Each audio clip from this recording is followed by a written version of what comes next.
Akashvani presents Morning News.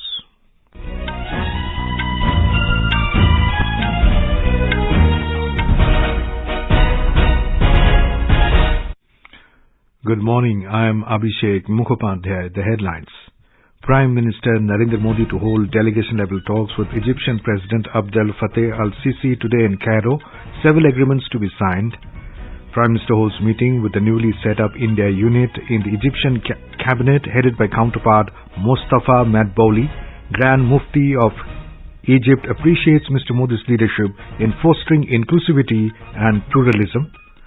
Home Minister Amit Shah says Prime Minister Modi constantly monitoring situation in Manipur to find solution. India achieves milestone of 101 million cubic meters per day of gas production. Third G20 meeting of Infrastructure Working Group to begin at Narendranagar in Uttarakhand from tomorrow. And in football, India enters into SAFF Championship semifinals, beating Nepal 2-0 in Bengaluru.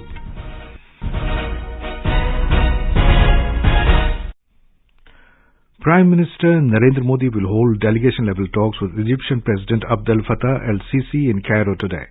Several agreements are likely to be signed following the talks. The Prime Minister will also visit Al-Hakim Mosque and Heliopolis War Cemetery.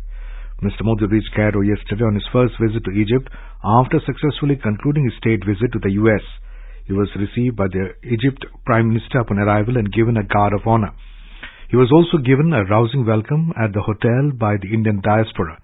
Prime Minister Narendra Modi held a meeting with the newly set up India unit in the Egyptian cabinet headed by Egyptian counterpart Mostafa Madbouly. 7 cabinet ministers and senior officials were present in the roundtable meeting held in Cairo. Discussions focused on deepening cooperation across a range of areas, including trade and investment, renewable energy, green hydrogen, IT, digital payment platforms, pharma and people-to-people ties. Prime Minister thanked Egypt for setting up this dedicated high-level India unit and appreciated the whole-of-government approach. The Prime Minister also met the Grand Mufti of Egypt, Professor Shawki Ibrahim Alam. They discussed the strong cultural and people-to-people relations between India and Egypt. Discussions also focused on issues related to social and religious harmony in society and countering extremism and radicalization. The Grand Mufti appreciated Mr. Modi's leadership in fostering inclusivity and pluralism. The Prime Minister conveyed that India would set up a Centre of Excellence in IT at the Dar al-Ifta under the Ministry of Social Justice of Egypt. Prime Minister Narendra Modi also held a fruitful meeting with Hassan Alam, CEO of Hassan Alam Holding Company, one of the largest Egyptian companies operating in West Asia and North African region. MEA spokesperson Arindam Bakchi said possibilities of forging closer cooperation with Indian companies in renewable energy, green hydrogen, infrastructure and construction sectors were discussed. After the meeting, Mr. Alam said, "We have a lot to learn from India's private sector." He said under the leadership of Prime Minister Narendra Modi, India's private sector grew tremendously in the world of infrastructure, engineering and manufacturing. Mr. Modi also met Egyptian author and petroleum strategist Tarek Hegi in Cairo. The discussion covered issues related to global geopolitics, energy security, radicalism and gender equality. Prime Minister Narendra Modi held a warm conversation with 2 young prominent yoga instructors, Reem Jabak and Nada Adel, in Cairo. Mr. Modi praised them for their commitment to yoga and encouraged them to visit India. In his interaction with members of the Indian community, Mr. Modi lauded the community for the contribution towards strengthening India-Egypt ties. In a tweet, he said people from Egypt wearing Indian dresses was noteworthy and truly a celebration of the shared cultural linkages. The Prime Minister expressed confidence that this visit will strengthen India's ties with Egypt. More from a correspondent. President of Egypt, Abdel Fattah el-Sisi, was the chief guest at the Republic Day celebrations earlier this year. India's partnership with Egypt was elevated to a strategic partnership during his visit. Since then, there have been an intense level of ministerial-level political exchanges between the two countries. External Affairs Minister Dr. S. Jaishankar, Defence Minister Rajnath Singh and Environment Minister Bhupendra Yadav have travelled to Egypt. Similarly, at least 3 to 4 ministers from the Egyptian government have also visited India. This shows the extent of the very sharp focus that both India and Egypt are placing on strengthening all aspects of the bilateral relationship. Egypt has also been invited as a special guest during India's G20 presidency. Suparna Saikia, Akashvani News, Delhi. Home Minister Amit Shah said Prime Minister Narendra Modi has been constantly monitoring the situation in Manipur since day one and guiding everyone with full sensitivity to find a solution to this problem. He was chairing an all-party meeting yesterday in New Delhi to discuss the prevailing situation in Manipur. BJP President JP Nadda, Parliamentary Affairs Minister Prahlad Joshi, Meghalaya Chief Minister Congrad Sangma, TMC leader Derek O'Brien, Shiv Sena leader Priyanka Chaturvedi, RJD leader Manoj Kumar Jha and CPIM MP John Brittas, among others, were present in the meeting. Mr. Shah added that Modi government is committed to solving the Manipur problem by taking everyone together, and the priority is that no more lives should be lost.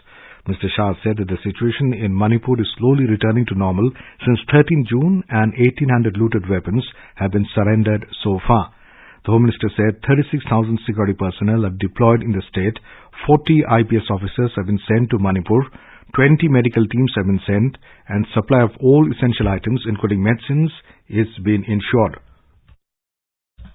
Home Minister said fencing work of 10 km of Myanmar-Manipur border has been completed. Tendering work for 80 kilometers of border fencing has been completed, and survey of remaining border is underway.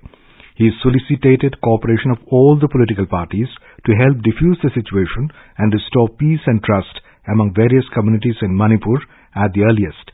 He expressed gratitude to all political parties for giving valuable suggestions to resolve the Manipur issue. The northeastern state is witnessing sporadic violent incidents for over 1.5 months. Mr. Shah visited Manipur last month and met a cross-section of people to bring back peace in the state. During his stay in Manipur, the Home Minister had said that any kind of violation of the agreement of suspension of operation would be strictly dealt with and treated as a breach of the agreement.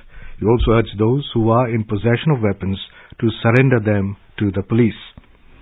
This is Akashvani giving you the news. For quick news updates around the clock, follow us on our Twitter handle at AIR News Alerts. India has achieved the milestone of 101 million metric standard cubic meters per day of gas production.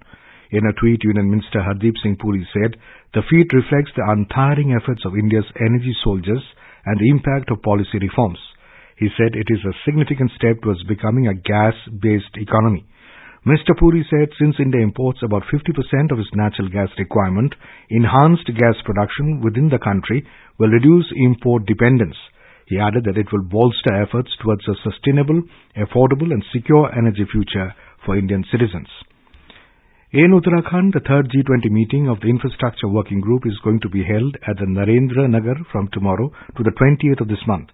Final touches have been given to the preparations for the meeting. The Tihri district administration has ensured adequate security arrangements at the proposed meeting venue and its surrounding areas.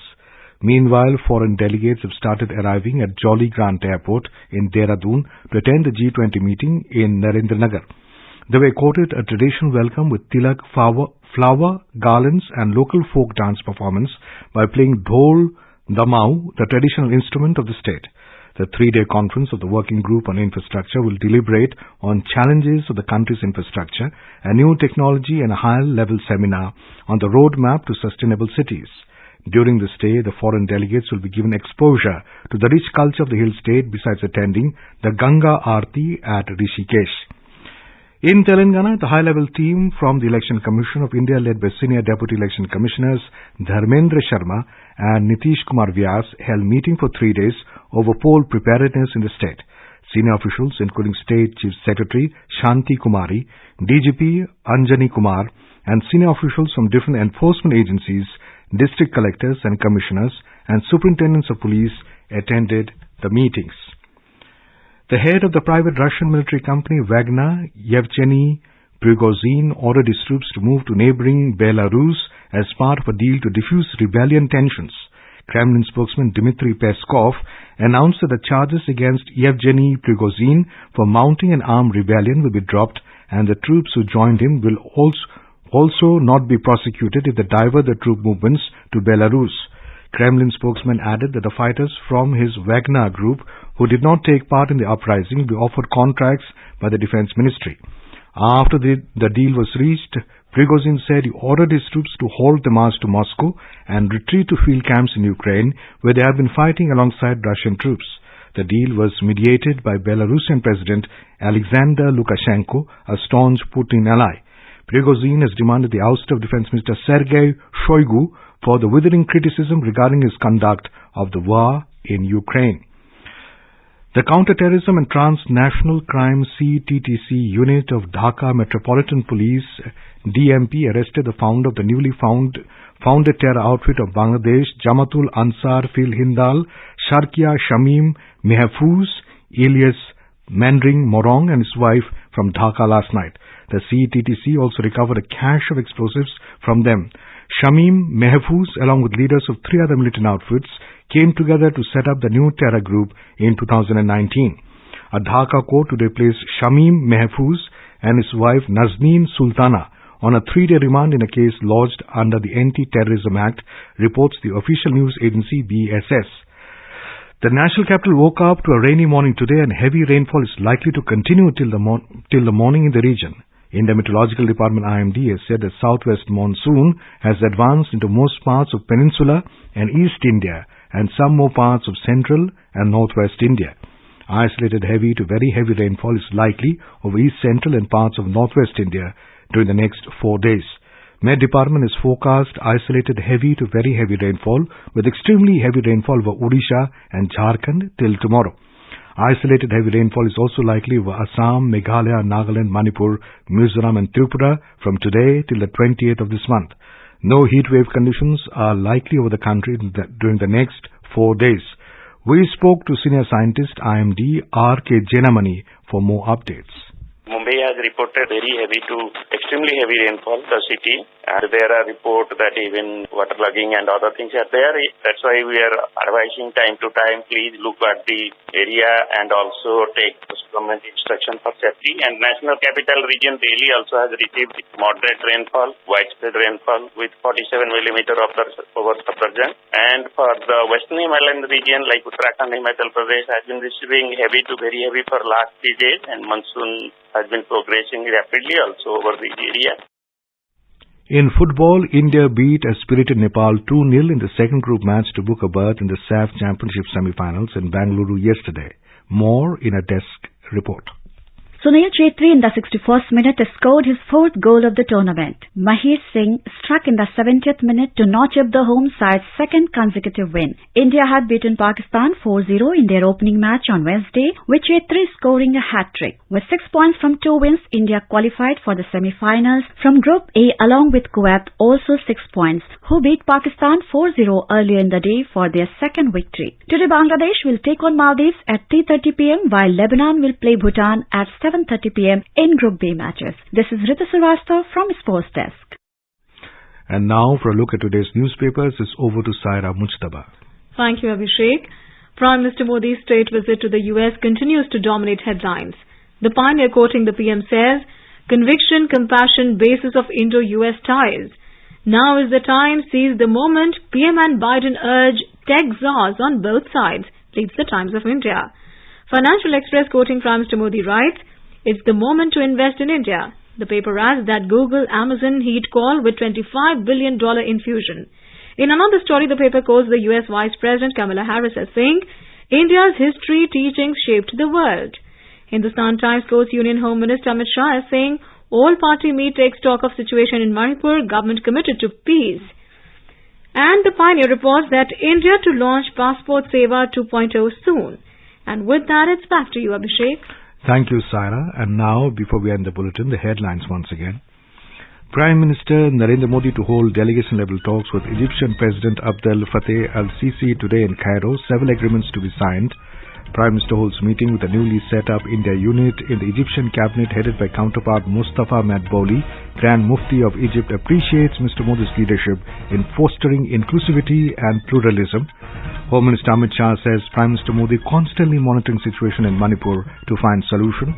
India achieves milestone of 101 million cubic meters per day of gas production.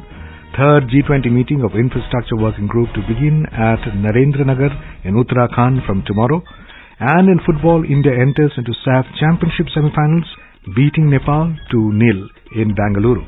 And with that, we end the morning news. Have a nice day.